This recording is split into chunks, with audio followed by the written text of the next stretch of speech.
Hi friends, எல்லாரும் எப்படி இருக்கீங்க? நாங்களும் நல்லா இருக்கோம். ரொம்ப நாள் வீடியோ போட முடியல. இப்போ திரும்ப ஸ்டார்ட் பண்ணியிருக்கேன். நிறைய பாட்டு ட்ரை பண்ணேன். என்னடா இவ வாய்ஸ் ஓவர் கொடுக்க வந்துட்டாலேன்னு யோசிக்காதீங்க. ஒரு 3-4 பாட்டு செலக்ட் பண்ணி போட்டோம் ஃப்ரெண்ட்ஸ். காப்பிரைட்னு டெலிட் பண்ண சொல்லிட்டாங்க.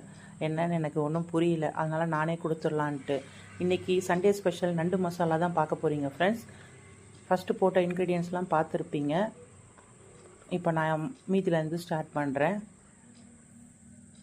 சால்ட் போட்டுக்கோங்க. சால்ட் போட்டு வெங்காயம் பச்சை மிளகாவோட நல்லா வதக்கிட்டு தக்காளி கட் பண்ணி போட்டுக்கோங்க.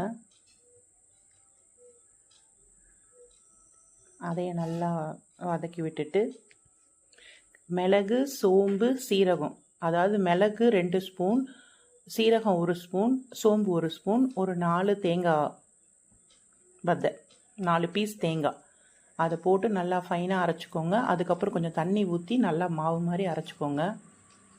அதை தனியாக வச்சுக்கிட்டு இஞ்சி பூண்டு பேஸ்ட்டு, தக்காளி வதங்கினதும் இஞ்சி பூண்டு பேஸ்ட்டு நீங்கள் நசுக்கி போட்டாலும் டேஸ்ட் அதிகமாக இருக்கும். நீங்கள் மிக்சிலையும் அரைச்சி போட்டுக்கலாம். நண்டை நல்லா வாஷ் பண்ணி மஞ்சத்தூள் போட்டு திரும்ப வாஷ் பண்ணி வச்சுருக்கேன் ஃப்ரெண்ட்ஸ். அதை அதோடு போட்டுட்டு அதை நல்லா அந்த வெங்காயம் தக்காளிலாம் அது மேலே ஒட்டுற அளவுக்கு நல்லா கிண்டி விட்டுட்டு மஞ்சத்தூள், வெறும் மிளகாய்த்தூள் போட்டு நல்லா கிண்டிடுங்க. அந்த மசாலாலாம் நண்டில் ஒட்டணும் ஃப்ரெண்ட்ஸ். அது வரைக்கும் ஒரு 2-3 செகண்ட்ஸ் நல்லா கிண்டி விட்டுட்டு இப்போ அரைச்சி வச்சோம் இல்லைங்களா, அந்த மசாலா பேஸ்ட்டை ஊற்றிட்டு கொஞ்சம் தண்ணி ஆட் பண்ணி திரும்பவும் கிண்டி விட்டுட்டு 5 மினிட்ஸ் மூடி போட்டு சிம்லேயே வச்சுருங்க. அந்த தண்ணி மசாலா ட்ரை ஆகணும். ட்ரை ஆனதுக்கப்புறம் இப்போ நம்மளுக்கு மசாலா நண்டு ready friends. Bye friends, next வீடியோவில் பார்க்கலாம். பாய்.